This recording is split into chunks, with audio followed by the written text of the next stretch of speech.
Hello tout le monde, aujourd'hui je vous retrouve pour une nouvelle vidéo et on va parler de livres qui font peur. Enfin non, ils font pas tous peur, arrête, ils font pas tous peur, mais c'est une ambiance un peu glauque, Halloween. Comme d'hab, pas maquillée ni rien du tout. Vous avez l'habitude, c'est les vidéos que je tourne le dimanche, quand j'ai le temps et du coup quand je ne suis pas prête. Voilà. Et je vais me lâcher mes cheveux, ça sera plus visuellement mieux pour vous. Quoique je ne sais pas. Hein. Vu que mes cheveux sont mouillés. Je risque de partir un moment dans la vidéo parce que je vais aller manger, mais je reviendrai après. Bah, de toute façon, vous n'allez pas le voir, je sais pas pourquoi je vous dis ça. Ah Des rats? non, c'est pas mes rats ça. Ça, c'est les chats ça. Ça, c'est des crocs de chat ça. Regardez le secret. Vous allez rien voir, mais ça fait chier. Casser les couilles les chats. Bref, continuons la vidéo dans la bonne humeur. En premier, je vais vous parler... Bon, avant que je vous en parle, je peux pas présenter tous les livres que je recommande pour Halloween parce qu'il y en a beaucoup trop. Moi, j'ai pris ceux que je trouvais les plus essentiels et que j'ai beaucoup aimés. Et j'ai essayé de prendre un peu tout et pas toujours la même chose. Donc, voilà. Sinon, sachez qu'il y en a beaucoup plus, normalement. Là, je vais vous en présenter 1, 2, 3, 4... 1, 2, 3, 4, 5. Mais sinon, n'hésitez pas à aller voir mes anciennes updates lecture. Peut-être que ça pourra vous donner des idées de livres d'Halloween. Par exemple, je vais pas vous présenter Gardien des cités perdues, même si c'est pas vraiment un livre qui fait Halloween, mais c'est quand même un livre avec de la fantasy, des animaux fantastiques et tout dedans. C'est genre super bien pour Halloween. Je vais pas vous présenter Yriel, je vais pas vous présenter Paranoia, alors que c'est Paranoia, c'est vraiment un livre pour Halloween. Enfin, tous ces genres de livres que je vous ai présentés il n'y a pas trop longtemps, je vais pas vous les présenter maintenant parce que ça sert carrément à rien. Je vais commencer par vous parler de mes livres préférés de Stephen King. Parce que bien évidemment, pour Halloween, on est obligé de lire du Stephen King parce que c'est le roi de l'horreur, c'est le roi de l'angoisse, le roi de l'imagination et tout ça. Du coup, il faut lire du King, mais lisez pas du King si vous avez peur de tout et si vous aimez pas les longueurs, parce que Stephen King, il a le don pour écrire des livres à rallonge. Il écrit une histoire, il a besoin de bien la mettre en place, et du coup, il y a énormément de longueurs. Mais c'est ces longueurs qui font un peu l'ambiance du roman. Et vous savez, cette ambiance lourde quand on lit un roman, surtout de Stephen King. C'est grâce à ces longueurs-là qu'en fait l'ambiance se crée, je trouve. Et je pense que du King sans ces longueurs, c'est plus du King. Même si il y a quand même des livres de King où il y a moins de longueur que d'autres, comme celui-là par exemple. Mais il y en a quand même. Et donc voilà, si vous n'aimez pas les longueurs, n'lisez pas du Stephen King. Bref, je vais vous présenter Insomnie de Stephen King. C'est le premier Stephen King que j'ai lu de toute ma vie. Et ce n'est pas le plus petit. Voilà, il fait 950 pages. Pour du King, c'est lourd à lire, vous voyez. Et en fait, pourquoi j'ai choisi ce livre? Parce que c'était une période de ma vie où je dormais pas, j'arrivais pas à dormir. Et du coup, je me suis dit, oh, insomnie, c'est moi. Du coup, je vais le lire. Du coup, je l'ai acheté. Et ah oui, je l'ai acheté aussi pour avoir super peur. Parce que dans ce livre, les gars, on parle de nains médecins. C'est des nains médecins dans ce livre. Et j'ai la phobie des nains. Et du coup, je me suis dit, putain, je vais avoir trop peur, ça va être trop bien et tout. Mais au final, j'ai jamais réussi à avoir peur en lisant un roman. Du coup, ça a pas très bien marché, mais c'était quand même super bien. S'il y a un roman où j'avais une petite pointe d'angoisse, c'était avec celui-là que je vous présenterai tout à l'heure. Bref, revenons à nos moutons. Insomnie. Donc, en fait, ça va parler... En fait, j'ai beaucoup aimé ce roman parce que il y a un côté super lugubre, angoissant et tout. Il y a un côté politique et il y a un côté super attendrissant parce que le personnage principal qu'on va suivre, c'est un petit pépé de 70 ans, 80 ans. Et en fait, il vient de perdre sa femme qui avait pareil, à peu près le même âge. Et en fait, on suit le quotidien de ce petit pépé en deuil. Et Oui, trop mignon. Et en fait, du coup, depuis que sa femme elle est morte, il arrive pas à dormir et la nuit il a des visions cheloues, il voit des médecins nains, il sait pas ce que c'est. Et bah, un truc vraiment angoissant quand même quand tu penses. Ah, t'imagines, j'arrive pas à dormir et je vois des nains médecins avec des gros ciseaux, plus gros que là.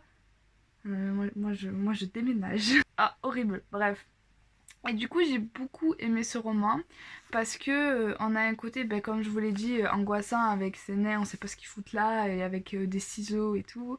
Et il y a un peu des meurtres dans toute la ville, on sait pas pourquoi, ni comment, ni on sait pas vraiment ce qui se passe. Il y a un côté politique en quelque sorte parce que c'est un peu la crise à cette période, je sais plus. Ça fait longtemps que je l'ai lu, les gars, donc. Mais je sais qu'à un moment il y a une histoire d'attentat et tout, et moi, vraiment, ce qui m'a le plus marqué dans ce roman, c'est vraiment le côté de suivre ce petit pépé là. C'est trop mignon, j'ai trop aimé. Et pour Halloween, il est bien. Et la fin, on s'y attend pas. Et sachant qu'il y a un tome 2 que je n'ai jamais lu, et je me demande qu'est-ce qu'ils ont fait dans ce tome 2 parce que la fin, c'est improbable qu'il y ait un tome 2, vous voyez. Du coup, ben, je sais pas. Ben, du coup, je vous conseille Insomnie de Stephen King. Ensuite, le deuxième Stephen King que je vais vous présenter, c'est Jessie. C'est un de ses plus courts romans. Et c'est un des meilleurs pour moi, je trouve, parce qu'il y a ben voilà, pas de longueur, puis c'est un peu glauque par moment. En fait, on va suivre un couple qui va dans leur maison de campagne et ils s'amusent un peu au lit, tu vois, ils font des trucs chelous. Et une fois, il y a son mec, il l'attache aux menottes. Enfin, il l'attache dans le lit avec des menottes. Et putain, je sais plus s'il fait un arrêt cardiaque. Attendez. Je sais plus pourquoi, mais il s'est passé un truc et ça l'a saoulée, elle en a eu marre. Elle s'est rebellée et elle a pas vraiment tué, mais elle a poussé en fait. Il est tombé, il a fait un arrêt cardiaque et il est mort. Puis du coup, elle est attachée à son lit, à poil, dans la campagne, au milieu de nulle part, attachée dans son lit avec des menottes. Voilà, et en fait on va la suivre tout le long, attachée avec ses menottes qu'elle essaye de sortir. Et à un moment il y a une scène, les gars, elle m'a traumatisée, je m'en souviens encore, Ih. C'était... en fait elle essayait d'enlever ses menottes, mais elle tirait, je sais plus, elle avait réussi à mettre du parfum ou je sais plus quoi pour que ça glisse, elle tirait, elle tirait. Et Stephen King, c'est le pro pour décrire tout ce qui est horreur, les sensations que ça procure et tout. Et je voyais tout dans ma tête, ça m'a... ça m'a... Ah, ben, ça m'a... oui. Ah oui, mais je sais pourquoi ça m'a fait cette sensation, parce qu'elle arrive à prendre... Non, elle arrive à casser un verre, à prendre un bout de verre, je sais plus comment, avec son pied ou dans sa bouche, je sais plus, et à se tailler comme ça, pour qu'il y ait le moins de peau possible accroché en fait, et que du coup, qu'avec le sang, elle puisse glisser avec les menottes comme ça, avec le sang. Ah oui, c'est ça, ouais, ça m'a... bref. Du coup, on la suit en essayant de sortir de ses menottes. Et en fait, ça lui procure des souvenirs de son enfance. Et elle a pas eu une enfance super jojo, la petite. Et il y a une histoire un peu bizarre, pervers avec son père et tout. Et du coup, on suit ça en parallèle. Et en parallèle du fait qu'elle essaye de sortir, il y a une créature bizarre qui est rentrée dans la maison.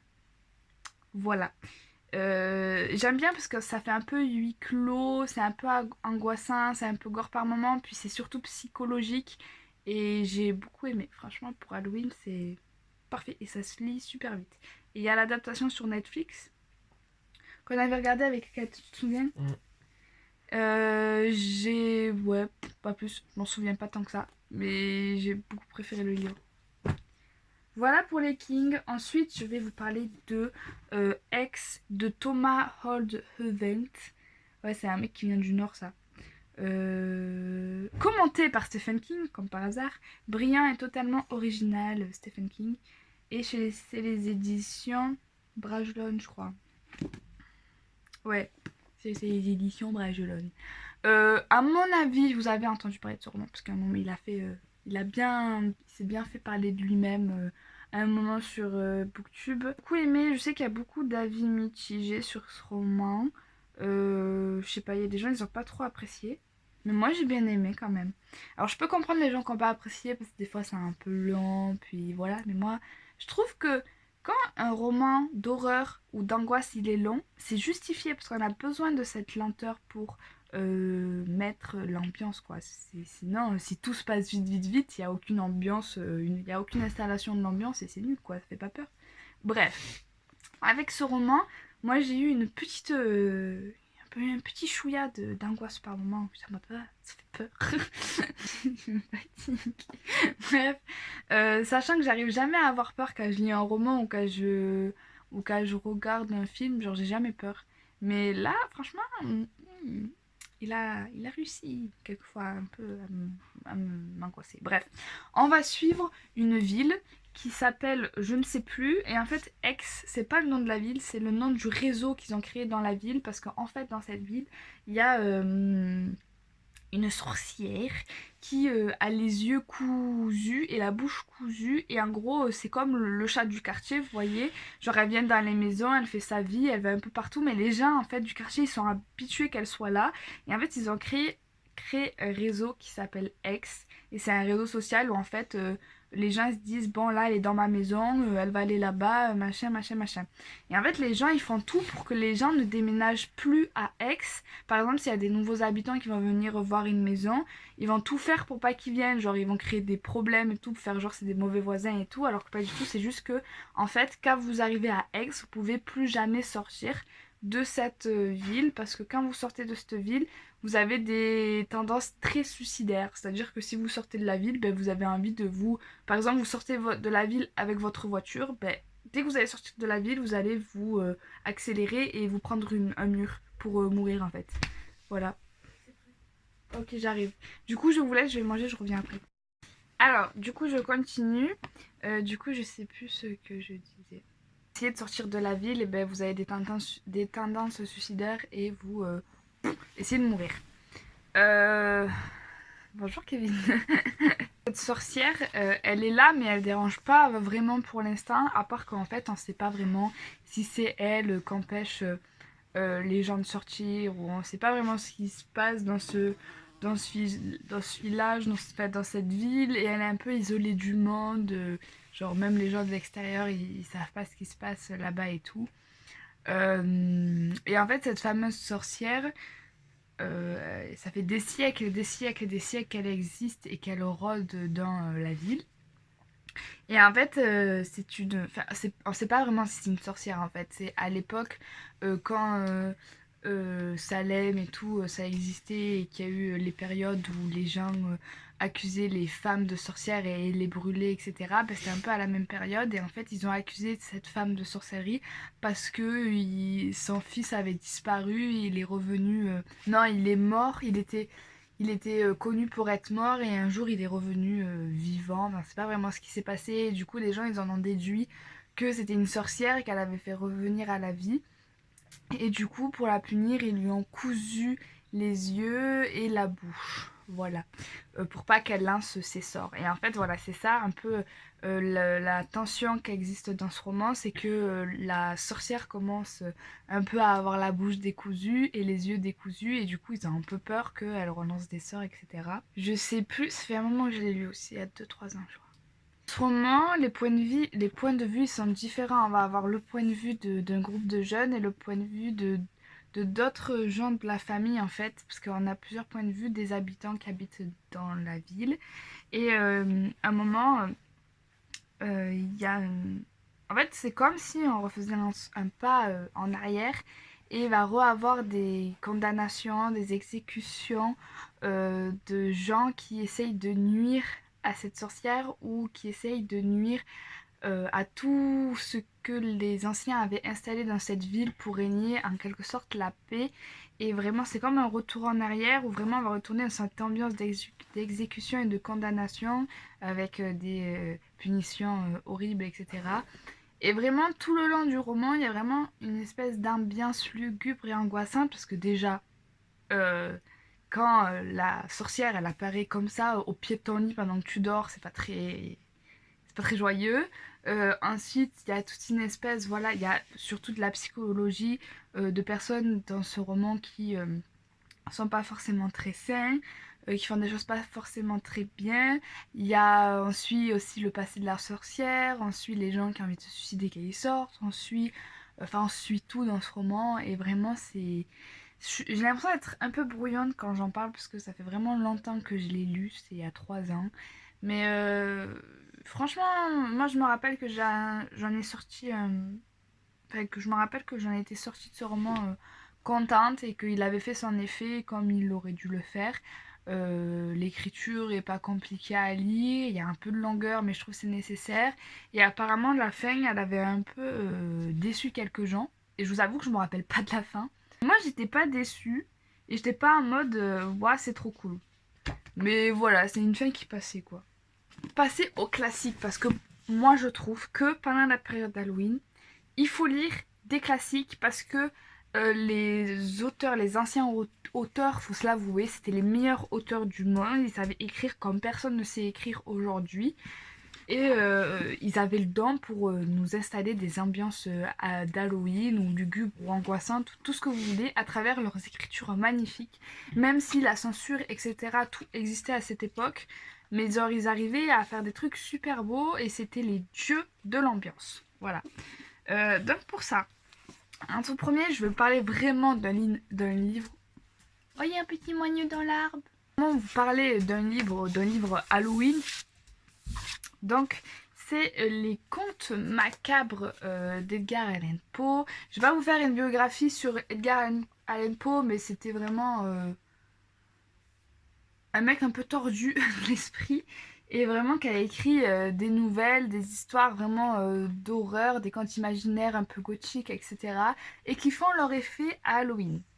Et en plus, moi, je les ai chez les éditions Soleil, illustrées par Benjamin Lacombe. Enfin, non, des éditions Métamorphose et de la collection. Non, édition Soleil, collection Métamorphose, j'y arrivé. Les illustrations de Benjamin Lacombe qui nous plongent directement dans cette ambiance d'Halloween qui est vraiment magnifique. Enfin, vous le savez, j'adore l'ambiance de...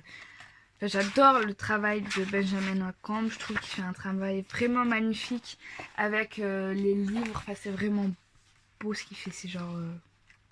j'adore.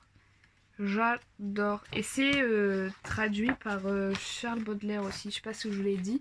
Donc, combo des deux auteurs qui vivent un peu mal leur vie, genre Edgar Allan Poe et Charles Baudelaire. Bref. Dans ce livre, on va suivre des nouvelles un peu horrifiques, angoissantes, etc. Moi, j'en avais pas gardé.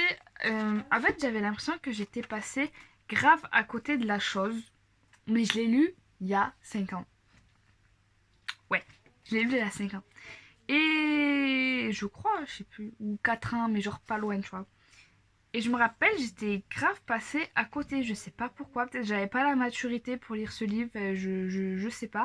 Mais je sais qu'il y avait quand même des histoires assez sympatoches, voilà, qui étaient super bien imaginaires et tout. Et en fait, moi, ce qui m'avait bloqué, c'était grave l'écriture de Edgar Allan Poe. J'étais peut-être pas assez mature pour comprendre son écriture, je sais pas, mais j'étais un peu passée à côté. Et du coup, je pense que je vais me le lire pas, pas pendant cet Halloween là, mais peut-être après, je sais pas, quand j'aurai le temps, parce que là j'aurai pas le temps.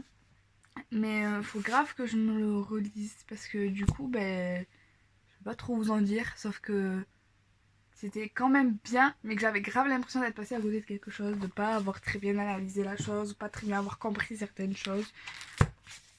Voilà. Et le dernier, je vais vous parler d'un de mes classiques préférés de la vie, de la mort. Vous êtes censé savoir ce que c'est.